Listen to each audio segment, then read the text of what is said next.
del pánico. Cuidado con lo que escuchas. Podría ser real. El umbral del pánico presenta. Hay noches que marcan un antes y un después. Para mí, todo comenzó conduciendo por una autovía interminable, solo, cansado, buscando un café. Vi una señal de área de servicio, pero un impulso inexplicable me hizo tomar una salida secundaria.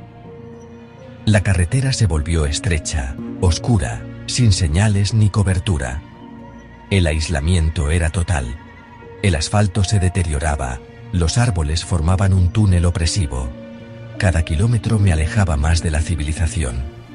Pensé en dar la vuelta, pero una curiosidad malsana me empujaba a seguir. La atmósfera se volvía más densa, el aire pesado, como si el propio lugar me rechazara. La noche era joven, pero sentía que llevaba una eternidad atrapado en ella. El miedo crecía, pero no podía detenerme. ¿Qué había al final de ese camino olvidado? Cada curva era una pregunta sin respuesta. El silencio era absoluto. Y yo, cada vez más lejos de todo lo conocido. El coche traqueteaba sobre el asfalto roto, la tensión me oprimía. De pronto, una desviación, un camino de tierra y un cartel apenas legible, sanatorio. Un escalofrío recorrió mi espalda. Todo en mí gritaba que diera la vuelta, pero la lógica ya no mandaba. Giré el volante y avancé por el sendero. Las ramas arañaban el coche, como si el bosque intentara detenerme. El camino terminó en una explanada. Allí, la silueta de un edificio enorme y oscuro, el sanatorio. Apagué el motor. El silencio era antinatural. Salí del coche. El aire olía a podredumbre y algo metálico. La puerta principal, entreabierta, parecía invitarme. Quise huir, pero no podía moverme. El edificio me atrapaba con su presencia. Sabía que si cruzaba ese umbral, nada sería igual. Y aún así, di el primer paso. El miedo era real, pero la fascinación era más fuerte. El sanatorio me llamaba, y yo respondí. La puerta chirrió al abrirse. El sonido resonó en el vestíbulo oscuro. Solo la luz de la luna y mi linterna rompían la negrura. El aire estaba cargado de polvo y descomposición. Avancé entre escombros y muebles destrozados. La recepción, cubierta de polvo, era un vestigio de otro tiempo. Decidí explorar la planta baja. Las habitaciones eran austeras, con camas oxidadas y manchas oscuras en las paredes. Todo sugería un final abrupto, un pánico descontrolado. En el comedor, mesas volcadas y platos rotos. El lugar parecía haber sido abandonado en medio del terror. De pronto, un susurro débil, casi imperceptible. Me convencí de que era el viento. Pero en el fondo, sabía que no lo era.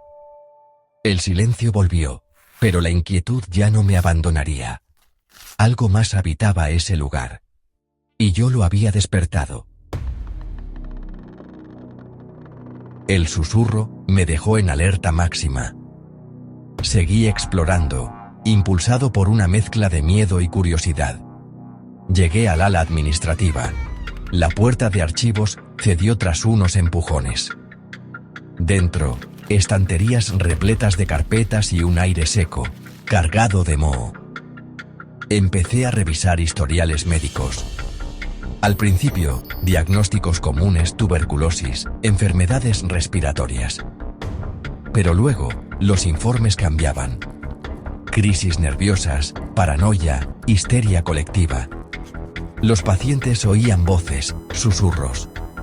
Los médicos también empezaron a sentirlo. El miedo se apoderó de todos.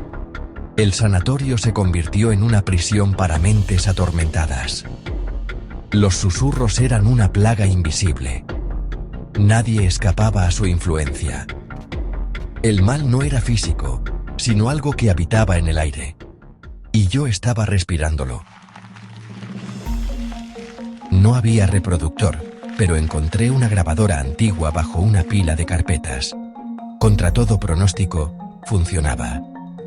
Coloqué la cinta 7B, el corazón desbocado. Pulsé play. Al principio, solo estática. Luego, la voz cansada del doctor Alarcón. Sesión final con Elena. Silencio. Una respiración femenina, agitada. ¿Puedes oírme, Elena? Nada. Solo esa respiración. De pronto, un susurro gutural, nítido. No era la voz de la chica, era otra cosa, algo que estaba con ella. Está aquí, susurró Elena, temblorosa. El susurro se detuvo en la cinta. Y entonces, lo oí. No en la grabación, sino justo detrás de mí. El aire se volvió helado. El miedo era absoluto. La presencia era real. Y yo ya no estaba solo. El horror había cruzado el umbral. Corrí por los pasillos. Los susurros me perseguían. Tropecé, caí, pero el terror me impulsaba. Llegué al vestíbulo. La puerta principal era mi salvación. Corrí hacia ella. El frío en la nuca era insoportable. Salí a la noche. El aire fresco me devolvió la vida. Corrí hasta el coche, temblando, cerré los seguros. Arranqué y aceleré, sin mirar atrás. Por un instante, vi una figura en la ventana, una silueta femenina, observándome. Conduje sin parar hasta la carretera. El alivio era inmenso. Los susurros cesaron. El silencio era total. Pero algo había cambiado. Y lo sentía conmigo. El pulso se calmó. La carretera parecía segura.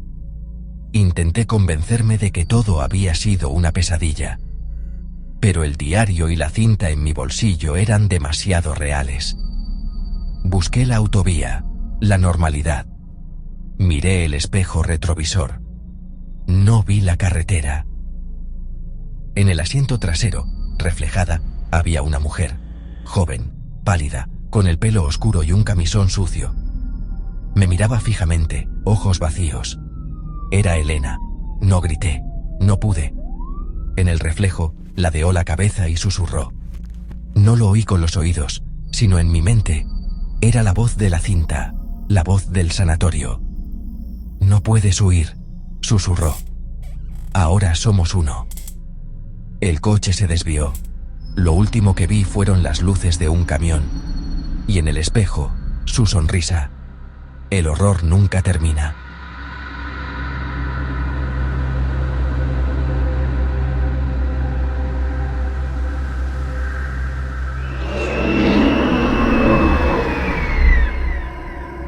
El umbral del pánico.